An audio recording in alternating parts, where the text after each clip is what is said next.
नमस्कार दोस्तों।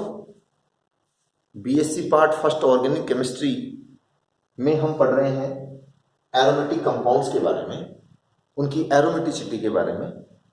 इस चैप्टर में आज अपन चर्चा करने वाले हैं सबसे पहले aromatic nucleus and side chain. तो देखो, एरोमेटिक न्यूक्लियस तो किसे कहते हैं और साइड चेन क्या होती है। जो हमारे पास बेंजीन रिंग है, जिसको हमने इस प्रकार से ड्रॉ कर रखा है, फिर हम इसके इस तरह से रेजोनेटिंग स्ट्रक्चर्स बनाते हैं। एक मैंने बना दिया यहाँ पर, फिर हम इसका रेजोनेंस हाइब्रिड बनाते हैं। तो ये जो पार्ट है यानी बेंजीन रिंग है, इसे हम कहते हैं एरोमेटिक न्यूक्लियस। तो जो रिंग वाला पार्ट है वो संपूर्ण पार्ट क्या कहलाता है, एरोमेटिक न्यूक्लियस। लेकिन जब हम इस बेंजीन रिंग के, जैसे यहां पर एक एच जुड़ा हुआ है, सभी कार्बन पे एक कहते हैं, हम इस एच के स्थान पर रिप्लेस करके कोई भी ग्रुप जोड़ दें, चाहे वो एल्काइल ग्रुप जोड़ दें या कोई और जोड़ दें, तो वो कहलाती है फिर उसकी साइड चेन, पार्श्व श्रृंखला। तो एक तरह से यदि सब्स्टिट्यूटेड बेंजीन रिंग है तो उसमें एरोमेटिक न्यूक्लियस होगा और साथ में पार्श्व श्रृंखला। और पार्श्व श्रृंखला कैसे बनती है, किसी भी एच को, जो भी है उसको हटा करके आप कोई भी ग्रुप जोड़ दीजिए। अब हम बात करेंगे बेंजीन की संरचना के बारे में। तो बेंजीन की संरचना में सबसे पहले देखते हैं कि इसका मॉलिक्यूलर फॉर्मूला कैसे निकालें। तो किसी भी कंपाउंड का मॉलिक्यूलर फॉर्मूला निकालने के लिए हम उसका एलिमेंटल एनालिसिस करते हैं। एलिमेंटल एनालिसिस का मतलब उसमें कौन कौन से एलिमेंट्स प्रेजेंट हैं, यानी क्वालिटी, साथ ही क्वांटिटी, अर्थात वो जो एलिमेंट्स हैं उनकी प्रतिशत मात्रा कितनी कितनी है। तो जब हम इसका एलिमेंटल एनालिसिस करते हैं बेंजीन का, तो हमें जो इसका फॉर्मूला प्राप्त होता है वो प्राप्त होता है C6H6। तो एक लाइन तो ये कहेंगे, on the basis of elemental analysis the molecular formula of the benzene is found as C6H6। अब C6H6 से मॉलिक्यूलर फॉर्मूला ये संकेत देता है कि इसमें जो डबल बॉन्ड इक्विवेलेंट है, डबल बॉन्ड इक्विवेलेंट मींस इसमें कितने पाई बॉन्ड्स हैं। और यदि रिंग वाला ये कंपाउंड है तो एक रिंग को एक पाई बॉन्ड के इक्वल माना जाता है। तो इस फॉर्मूले से पता लग रहा है कि जो इसमें डबल बॉन्ड इक्विवेलेंट है वो है 4 अपने पास, यानी जो इसका अनसैचुरेशन है वो कितना आ रहा है, हाइड्रोजन डेफिशिएंसी वो 4 आ रही है अपने पास। यानी इसमें 4 डबल बॉन्ड हो सकते हैं। फिर इसमें दूसरे रूप में कहेंगे 2 ट्रिपल बॉन्ड हो सकते हैं। और यदि ये साइक्लिक कंपाउंड है तो साइक्लिक कंपाउंड में 3 तो पाई बॉन्ड प्लस रिंग हो ही जाएगी अपने पास। तो ये सारी संभावनाएं अपने को देखनी है। सबसे पहले अपन देखते हैं कि बेंजीन की ओपन चेन संरचना के बारे में सोचते हैं अपन।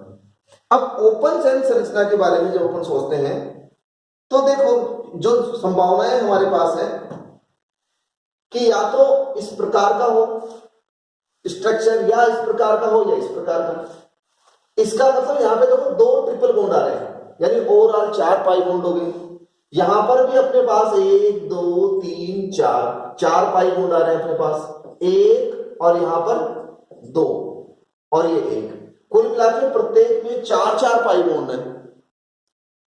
यानी बेंजीन की संरचना अगर ओपन चेन है तो ये भी हो सकती है, ये भी हो सकती है और ये भी हो सकती है। अब हमें कोई ना कोई एक्सपेरिमेंट करके पता लगाना होगा कि क्या ये तीनों संरचनाएं सही हैं क्या, यानी बेंजीन के लिए क्या ये संरचनाएं ड्रॉ कर सकते हैं, मतलब इनमें से कोई सी एक हो सकती है क्या, या ये तीनों ही नहीं है। तो हमने क्या किया, सबसे पहले बेंजीन का क्लोरीनेशन करवाया। जब बेंजीन का क्लोरीनेशन क्लोरीन को आधिक्य में लेके करवाते हैं तो हमें मिलता है C6H6Cl6 in presence of light. यानी सिर्फ 1 मोल बेंजीन के लिए 3 मोल क्लोरीन ही चाहिए। इसका मतलब यह हुआ कि इसमें अपने पास 3 ही डबल बॉन्ड होने चाहिए या 3 डबल बॉन्ड इक्विवेलेंट होने चाहिए, 4 नहीं हो सकते। जबकि इन सभी संरचनाओं में डबल बॉन्ड इक्विवेलेंट कितना आ रहा है अपने पास? 4 आ रहा है। इसका मतलब ये चारों संरचनाएं नहीं हो सकती, तीनों संरचनाएं नहीं हो सकती, कोई भी इनमें से सही संरचना नहीं है बेंजीन के लिए। और देखिए क्या एक्सपेरिमेंट किया अपन ने, हमने इस बेंजीन की रिएक्शन ओजोन के साथ करवाई। एक डबल बॉन्ड के लिए 1 ओजोन मॉलिक्यूल चाहिए। अब हम ये कह रहे हैं कि यहां जो डबल बॉन्ड इक्विवेलेंट है वो 4 है, और 4 डबल बॉन्ड इक्विवेलेंट के लिए जो बेंजीन के मोल्स की मात्रा चाहिए प्रति मोल बेंजीन के लिए वो 4 होनी चाहिए। अगर यहां कुछ संरचना के बारे में अपने को हिंट मिलता है, लेकिन यहां सिर्फ 3 मोल ही काम में आ रहे हैं, किसके? ओजोन के। तो इससे यह निष्कर्ष निकला कि बेंजीन की ओपन चेन संरचना पॉसिबल नहीं है।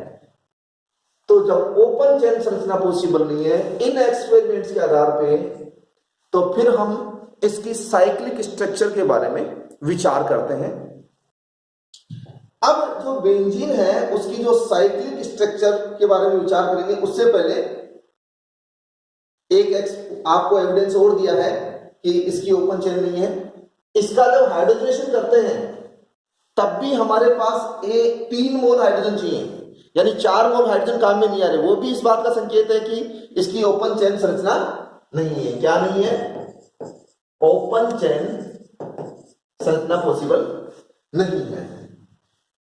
और अगर ओपन चेन वाली संरचना होती तो भी और दे रखे हैं इसमें कि अपने पास जो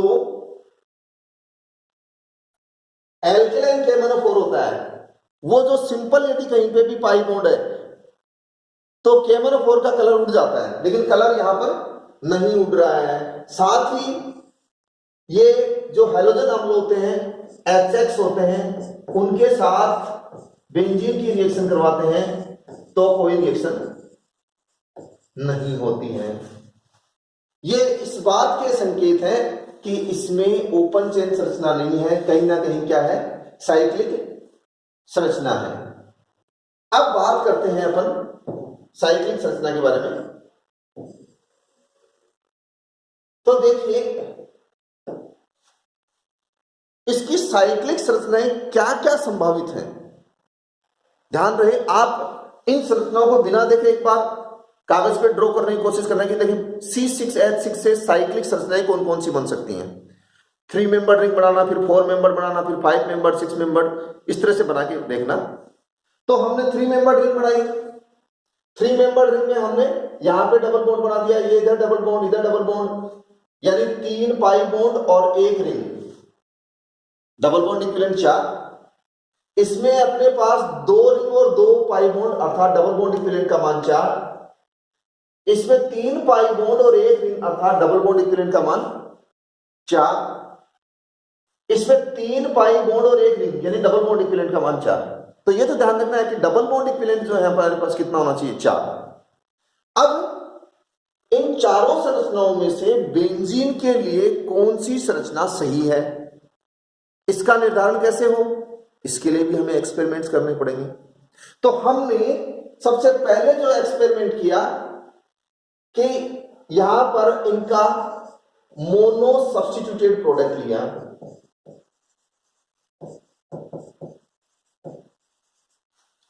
तो देखो मोनो सब्स्टिट्यूटेड प्रोडक्ट यदि अपन लेते हैं तो एक्सपेरिमेंट ये कहता है कि हमें क्या मिला? एक ही समावयी मिल रहा है। क्या मिल रहा है? एक ही समावयी। इसका मतलब ये हुआ कि जो हमारे पास बेंजीन है अर्थात जो C6H6 है उसके सभी हाइड्रोजन एक ही प्रकार के हैं। हमने इसका मोनो सब्स्टिट्यूटेड प्रोडक्ट लिया, किसका? बेंजीन का। तो अगर अपने पास अलग अलग प्रकार के एच होते तो मोनो सब्स्टिट्यूटेड प्रोडक्ट भी अलग अलग प्रकार के बनते हैं। जैसे मान लो यहां से मैं एच हटाऊं और यहां से एच हटा के क्या जोड़ दूं? मैं एक्स जोड़ दूं। एक संभावना तो ये बनती है हमारे पास। दूसरी संभावना ये बनती है कि अपन यहां से एच हटा दें तो दूसरे टाइप का प्रोडक्ट बन जाए, यहां से एच हटाएंगे तो अपने पास तीसरा प्रोडक्ट मिल जाएगा। लेकिन प्रैक्टिकल क्या कह रहा है? प्रैक्टिकल जो रिजल्ट्स हैं वो क्या कह रहे हैं? वो ये कह रहे हैं कि हमें मोनो सब्स्टिट्यूटेड प्रोडक्ट जो मिले वो एक ही समावयी दे रहे हैं, एक ही आइसोमर बन रहा है। जबकि यहां पर कितने बनते हैं? एक यहां, एक यहां, एक यहां, 3 आइसोमर। इसका मतलब ये संरचना नहीं हो सकती। किसके लिए? बेंजीन के लिए। अब मैदान में अपने पास 3 कंपाउंड और रह गए। इन तीनों के बारे में चर्चा कर लेते हैं। इसको तो अपन ने बाहर कर दिया, ये 3 रह गए। अब हम इनके डाई सब्स्टिट्यूटेड प्रोडक्ट बनाएंगे। तो देखो, जो डाई सब्स्टिट्यूटेड प्रोडक्ट बने,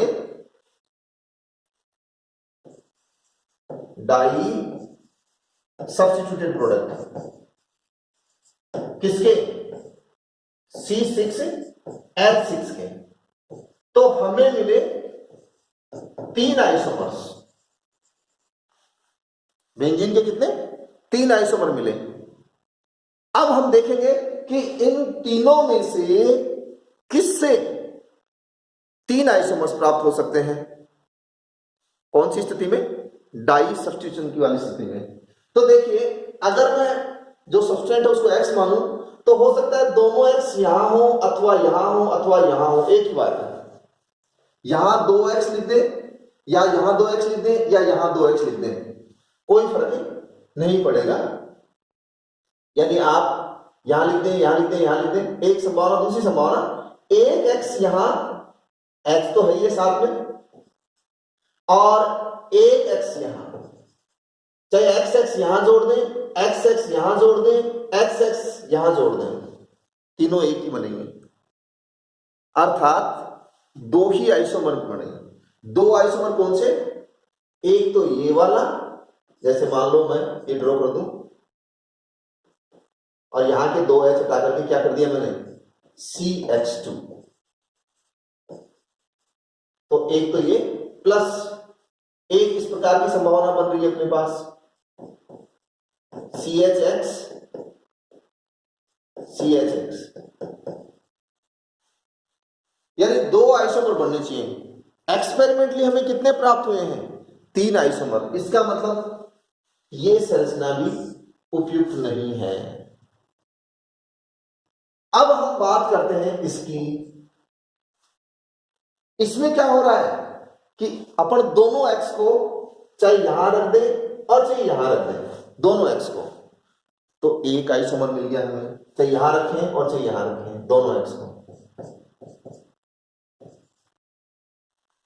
तो एक प्रोडक्ट तो ये बन जाएगा, दोनों एक्स यहां रखें या यहां रखें। देखो यहां एच नहीं है इसलिए यहां पे जोड़ देनी है।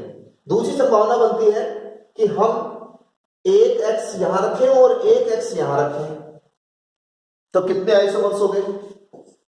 2 आइसोमर्स। हमें एक्सपेरिमेंटली कितने आइसोमर्स मिल रहे हैं? 3।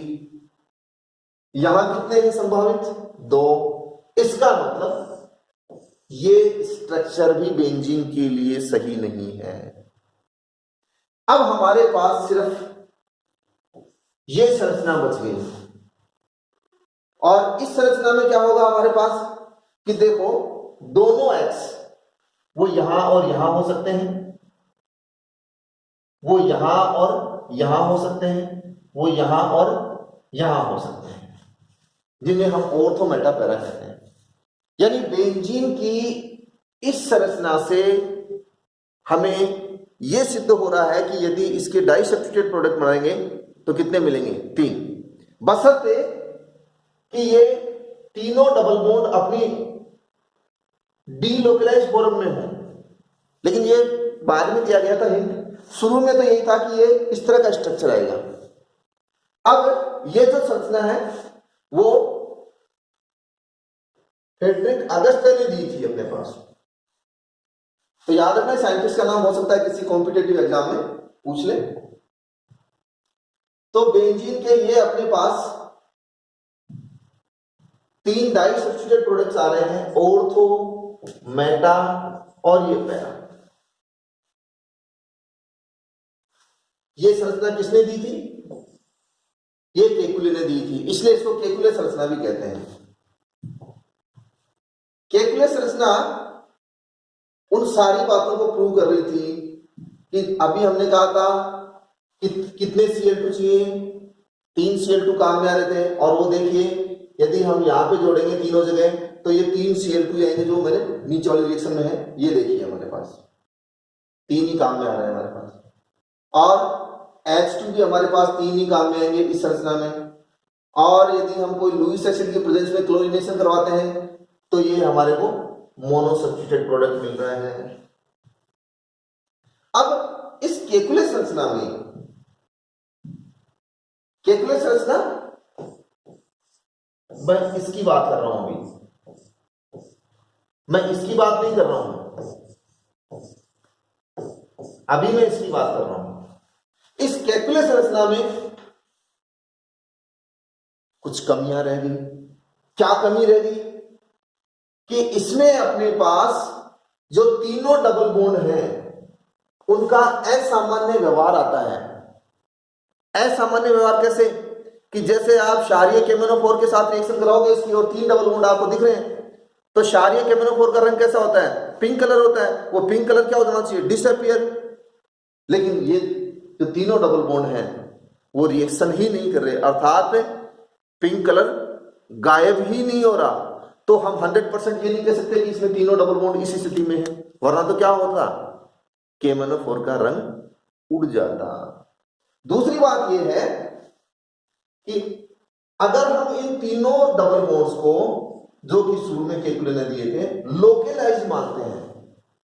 लोकेलाइज का मतलब ये यहां और यहां के बीच में डबल बॉन्ड है, पाई इलेक्ट्रॉन डेंसिटी, ये यहां से यहां नहीं जाएगी, ये यहां से यहां नहीं जाएगी, ये यहां से यहां नहीं, मतलब डीलोकेलाइजेशन वाली स्थिति नहीं आएगी। तो यदि पाई इलेक्ट्रॉन डेंसिटी अपनी ही जगह पे रहती है, दूसरी जगह मूव नहीं करती है, तो वो अपने पास कौन सी आ गई? लोकेलाइज पाई बॉन्ड हो गया। तो देखिए, अगर हम डाई सब्स्टिट्यूटेड प्रोडक्ट देखें तो इस डबल बॉन्ड के X और X इस स्थिति में हो सकते हैं, यानी डबल बॉन्ड के दोनों कार्बन पे X जुड़े हैं। और एक स्थिति हो सकती है कि X यहां जुड़ा हो डबल बॉन्ड वाले, और ये दूसरे डबल बॉन्ड के X जुड़ा हो। ऑर्थो की बता, मेटा और पैरा की तो बात ही नहीं की मैंने अभी। अर्थात ये जो तीनों डबल बॉन्ड हैं वो अगर इस प्रकार से जैसे ड्रॉ किए हैं उस प्रकार से हैं, तो हमारे पास जो ऑर्थो आइसोमर है वो भी कितने प्रकार के हो जाने चाहिए? 2 प्रकार के हो जाने चाहिए। और साथ ही ये जो कार्बन कार्बन की बॉन्ड लेंथ है, ये कार्बन कार्बन की बॉन्ड लेंथ भी 2 प्रकार की हो जाएंगी, सिंगल बॉन्ड वाली और ये डबल बॉन्ड वाली। यानी 3 बॉन्ड लेंथ एक प्रकार की छोटी होंगी और 3 बॉन्ड लेंथ थोड़ी सी जो सिंगल बॉन्ड वाली है वो बड़ी होंगी। लेकिन एक्सपेरिमेंटल डेटा हमें क्या कहते हैं?